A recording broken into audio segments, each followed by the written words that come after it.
ओम शांति। 9 जनवरी 2025। सुनते हैं आज की मुरली। मुरली का हेडिंग है मीठे बच्चे, तुम्हें विकर्मों की सजा से मुक्त होने का पुरुषार्थ करना है। इस अंतिम जन्म में सब हिसाब किताब चुकतू कर पावन बनना है। मीठे बच्चे, तुम्हें विकर्मों की सजा से मुक्त होने का पुरुषार्थ करना है। इस अंतिम जन्म में सब हिसाब किताब चुकतू कर पावन बनना है। सुनते हैं आज के मुरली का प्रश्न। बाबा ने कहा धोखेबाज माया। माया को आज नया टाइटल दिए हैं धोखेबाज। धोखेबाज माया कौन सी प्रतिज्ञा तुड़वाने की कोशिश करती है? इसका उत्तर है तुमने प्रतिज्ञा की है कोई भी देहधारी से हम दिल नहीं लगाएंगे। आत्मा कहती है हम एक बाप को ही याद करेंगे, अपनी देह को भी याद नहीं करेंगे। बाप देह सहित सबका संन्यास कराते हैं, परंतु माया यही प्रतिज्ञा तुड़वाती है। देह में लगाव हो जाता है तो प्रतिज्ञा तोड़ते हैं, उन्हें सजाएं भी बहुत खानी पड़ती है। आज की मुरली का गीत है तुम ही हो माता पिता, तुम ही हो बंधु, सखा तुम ही हो। ओम शांति। ऊंच से ऊंच भगवान की महिमा भी की है और फिर गलानी भी की है। अब ऊंच से ऊंच बाप खुद आकर परिचय देते हैं और फिर जब रावण राज्य शुरू होता है तो अपनी ऊंचाई दिखाते हैं। भक्ति मार्ग में भक्ति का बाबा ने कहा भक्ति मार्ग में भक्ति का ही राज्य है, इसलिए कहा जाता है रावण राज्य। वह राम राज्य, यह रावण राज्य। राम और रावण की भी भेंट होती है, बाकी वह राम तो त्रेता का राजा हुआ, उनके लिए नहीं कहा जाता है। रावण है आधा कल्प का राजा, ऐसे नहीं कि राम आधा कल्प का राजा है, नहीं, यह डिटेल में समझने की बातें हैं, बाकी वह तो बिल्कुल सहज बात है समझने की। हम सब भाई भाई हैं, हम सबका वह बाप एक ही निराकार है। बाप को मालूम है इस समय हमारे सब बच्चे रावण के जेल में है, काम चिता पर बैठ सब काले हो गए हैं। यह बाप जानते हैं आत्मा में ही सारी नॉलेज है, इसमें ही सबसे जास्ती महत्व देना होता है। आत्मा और परमात्मा को जानने का छोटी सी आत्मा में कितना पाठ नूंधा हुआ है जो बजाती ही रहती है। देह अभिमान में आकर पाठ बजाते हैं तो स्वधर्म को ही भूल जाते हैं। अब आप आकर आत्म अभिमानी बनाते हैं, क्योंकि आत्मा ही कहती है हम पावन बने, तो बाप कहते हैं माँ में कम याद करो। आत्मा पुकारती है ही हे परमपिता परमात्मा, हे पतित पावन, हम आत्माएं पतित बन गए हैं, तो आकर हमको पावन बनाओ। संस्कार तो हम सबका आत्मा में है। आत्मा साफ कहती है हम पतित बने हैं। पतित उनको कहा जाता है जो विकार में जाते हैं। पतित मनुष्य पावन निर्विकारी देवताओं के आगे जाकर मंदिर में उनकी महिमा गाते हैं। बाप समझाते हैं बच्चे तुम ही पूज्य थे, 84 जन्म लेते लेते नीचे जरूर उतरना पड़े। यह भी खेल है पतित से पावन और पावन से पतित होने का। सारा ज्ञान बाप आकर इशारे से समझाते हैं। अभी सबका अंतिम जन्म है, सबको हिसाब किताब चुकतू कर जाना है। बाबा साक्षात्कार कराते हैं पतित को अपने विकर्मों का दंड जरूर भोगना पड़ता है, पिछाड़ी का कोई जन्म देकर ही सजा देंगे। बाबा ने कहा पिछाड़ी का कोई जन्म देकर ही सजा देंगे, मनुष्य तन में ही सजा खाएंगे, इसलिए शरीर जरूर धारण करना पड़ता है। आत्मा फील करती है हम सजा भोग रहे हैं, जैसे काशी कलवट खाने समय दंड भोगते हैं, किए हुए पापों का साक्षात्कार होता है, तब तो कहते हैं क्षमा करो भगवान, हम फिर से ऐसा नहीं करेंगे। यह सब साक्षात्कार में ही क्षमा मांगते हैं, फील करते हैं, दुख भोगते हैं। सबसे जास्ती महत्व है आत्मा और परमात्मा का। बाबा ने कहा सबसे जास्ती महत्व है आत्मा और परमात्मा का। आत्मा ही 84 जन्मों का पाठ बजाती है, तो आत्मा सबसे पावरफुल हुई ना। सारे ड्रामा में महत्व है आत्मा और परमात्मा का, जिसको और कोई भी नहीं जानते। एक भी मनुष्य नहीं जानता कि आत्मा क्या है और परमात्मा क्या है। ड्रामा अनुसार यह भी होना है, तुम बच्चों को भी ज्ञान है कि यह कोई नई बात नहीं, कल पहले भी यह चला था। कहते भी हैं ज्ञान भक्ति वैराग्य, परंतु अर्थ नहीं समझते हैं। बाबा ने इन साधुओं आदि का संग बहुत किया हुआ है, सिर्फ नाम ले लेते हैं। अभी तुम बच्चे अच्छी रीति जानते हो कि हम पुरानी दुनिया से नई दुनिया में जाते हैं, तो पुरानी दुनिया से जरूर वैराग करना पड़े। इनसे क्या दिल लगानी है। तुमने प्रतिज्ञा की है कोई भी देहधारी से दिल नहीं लगाएंगे। आत्मा कहती है हम एक बाप को ही याद करेंगे, अपनी देह को भी याद नहीं करेंगे। बाप देह सहित सबका संन्यास कराते हैं, फिर औरों की देह में हम लगाव क्यों रखें। कोई से लगाव होगा तो उनकी याद आती रहेगी, फिर ईश्वर याद आ न सके। प्रतिज्ञा तोड़ते हैं तो सजा भी बहुत खानी पड़ती है, पद भी भ्रष्ट हो जाता है। इसलिए जितना हो सके बाप को ही याद करना है। माया तो बड़ी धोखेबाज है, कोई भी हालत में माया से अपने को बचाना है। देह अभिमान की बहुत कड़ी बीमारी है। बाप कहते हैं अब देही अभिमानी बनो, बाप को याद करो तो देह अभिमान की बीमारी छूट जाए। सारा दिन देह अभिमान में रहते हैं, बाप को याद बड़ा मुश्किल करते हैं। बाबा ने समझाया है हथ काटे दिल याडे।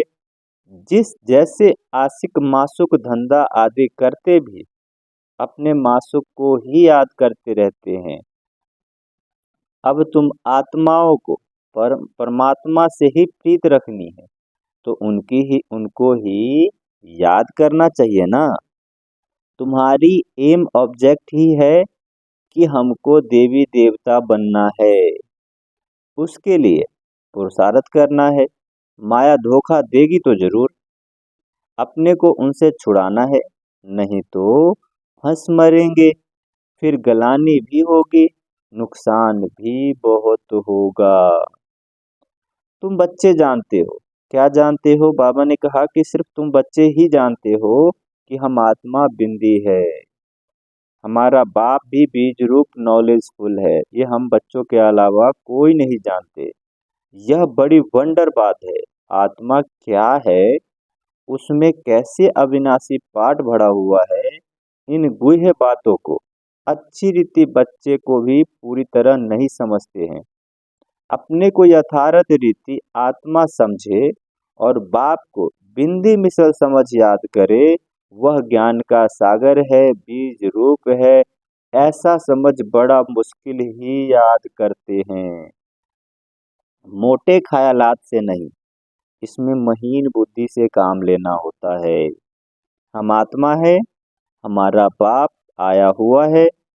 क्या ख्याल में लेना है कि हम आत्मा है, हमारा बाप आया हुआ है और वह बीज रूप नॉलेजफुल है, हमको नॉलेज सुना रहे हैं। धारणा भी मुझे छोटी सी आत्मा में होती है। ऐसे बहुत हैं जो मोटी रीति से सिर्फ कहते हैं आत्मा और परमात्मा, लेकिन यथार्थ रीति बुद्धि में आता ही नहीं। बाबा ने कहा ना से तो मोटी रीति याद करना भी ठीक है, जो बिल्कुल ही याद ना करे उससे तो मोटी रीति भी याद करते हैं, तो चलो वो भी ठीक है। परंतु वह यथार्थ याद जास्ती फायदा लायक है। बाबा ने कहा कि अगर अच्छी रीति से जो याद करते हैं, यथार्थ जो याद करते हैं, उसकी जास्ती फलदायक है। वो याद ज्यादा फायदा करता है। वह इतना ऊंच पद पा नहीं सकेंगे जो अच्छी रीति याद नहीं करते, जास्ती याद नहीं करते, वो ऊंच पद पा नहीं सकेंगे। इसमें बड़ी मेहनत है। किसमें मेहनत है? बाबा ने कहा कि मैं आत्मा छोटी सी बिंदु हूँ, बाबा भी इतनी छोटी सी बिंदी है, उनमें सारा ज्ञान है। जब भी यहाँ तुम बैठते हो तो कुछ बुद्धि में आता है, लेकिन चलते फिरते वह चिंतन रहे सो नहीं रहता, भूल जाते हैं। सारा दिन वही चिंतन रहे कि यह सच्ची सच्ची याद, कोई सच बताते नहीं। यह है, बाबा ने कहा कि सारा दिन यह याद रहे, चिंतन चलता रहे कि यही याद सच्ची सच्ची याद है। कोई सच बताते नहीं कि हम कैसे याद करते हैं। बाबा बोल रहे हैं बच्चों को कि कोई सच्चे सच्चे बताते नहीं कि बाबा को हम कैसे याद करते हैं। चार्ट भल भेजते हैं बच्चे, बाबा को चार्ट भी भेजते हैं, परंतु यह नहीं लिखते कि ऐसे अपने को बिंदु समझ और बाप को भी बिंदु समझ याद करता हूँ। सच्चाई से पूरा लिखते नहीं है। भल बहुत अच्छी अच्छी मुरली चलाते हैं, परंतु योग बहुत कम है। देह अभिमान बहुत है, इस गुप्त बात को पूरा समझते नहीं। सिमरन नहीं करते हैं। याद से ही पावन बनना है, पहले तो कर्मातीत अवस्था चाहिए ना, वही ऊंच पद पा सकेंगे। बाबा मुरली बजाने वाला तो बाबा की सॉरी बाबा ने कहा बाकी मुरली बजाने वाले तो बहुत ढेर हैं, लेकिन बाबा जानते हैं योग में नहीं रह सकते। अर्थात बाबा ने कहा कि मुरली चलाने वाले बहुत ढेर हैं, लेकिन बाबा को जानते हैं बाबा जानते हैं योग में रह नहीं सकते। विश्व का मालिक बनना कोई मासी का घर थोड़े ही है। वह कल अल्पकाल के मर्तबे पाने के लिए भी कितना पढ़ते हैं। सोर्स ऑफ इनकम अब हुई है, आगे थोड़े बैरिस्टर आदि इतना कमाते थे, अभी कितनी कमाई हो गई है। तो बच्चों को अपना कल्याण के लिए एक तो अपने को आत्मा समझ अच्छी रीति बाप को याद करना है, और दूसरा त्रिमूर्ति शिव का परिचय औरों को भी देना है। सिर्फ शिव कहने से समझेंगे नहीं। अच्छा, मीठे मीठे सिकी लधे बच्चों प्रति माता पिता बाप दादा का याद प्यार और गुड मॉर्निंग। रूहानी बाप की रूहानी बच्चों को नमस्ते। हम रूहानी बच्चों की रूहानी माता पिता बाप दादा का याद प्यार गुड मॉर्निंग और नमस्ते। सुनते हैं धारणा के लिए मुख्य सार। पहला है, बाबा ने कहा कर्मातीत बनने के लिए बाप को महीन बुद्धि से पहचान कर यथार्थ याद करना है। पढ़ाई के साथ साथ योग पर पूरा अटेंशन देना है। दूसरा पॉइंट है धारणा के लिए, स्वयं को माया के धोखे से बचाना है। कोई की भी देह में लगाव नहीं रखना है। सच्ची प्रीत एक बाप से रखनी है। देह अभिमान में नहीं आना है। आज का मुरली का वरदान है, ब्रह्म मुहूर्त के समय वरदान लेने और दान देने वाले बाप समान महादानी वरदानी भव। ब्रह्म मुहूर्त के समय वरदान लेने और दान देने वाले बाप समान वरदानी महादानी भव। ब्रह्म मुहूर्त के समय विशेष ब्रह्मलोक निवासी बाप ज्ञान सूर्य की लाइट और माइट की किरणें बच्चों को वरदान के रूप में देते हैं। साथ साथ ब्रह्मा बाप भाग्य विधाता के रूप में भाग्य रूपी अमृत बांटते हैं। सिर्फ बुद्धि रूपी कलश अमृत धारण करने योग्य हो, किसी भी प्रकार का विघ्न या रुकावट न हो, तो सारे दिन के लिए श्रेष्ठ स्थिति व कर्म का मुहूर्त निकाल सकते हो, क्योंकि अमृत वेले का वातावरण ही वृत्ति को बदलने वाला होता है। इसलिए उस समय वरदान लेते हुए दान दो, अर्थात वरदानी और महादानी बनो। सुनते हैं आज के मूल्य का स्लोगन। क्रोधी का काम है क्रोध करना और आपका काम है स्नेह देना। क्रोधी का काम है क्रोध करना और आपका काम है स्नेह देना। आज 9 जनवरी है, तो बाप समान बनने के लिए 9वां पॉइंट है, अपनी शक्तिशाली मनसा द्वारा सकाश देने की सेवा करो। 9वां पॉइंट है, अब स्व कल्याण का ऐसा श्रेष्ठ प्लान बनाओ जो विश्व सेवा में सकाश आपे ही मिलती रहे। अभी उमंग उत्साह से अपने मन में यह पक्का वायदा करो कि हम बाप समान बनकर ही दिखाएंगे। ब्रह्मा बाप का भी बच्चा, बाबा ने कहा ब्रह्मा बाप का भी बच्चों से अति स्नेह है, इसलिए एक एक बच्चों को इमर्ज कर विशेष समान बनने की सकाश देते रहते हैं। अच्छा, ओम शांति।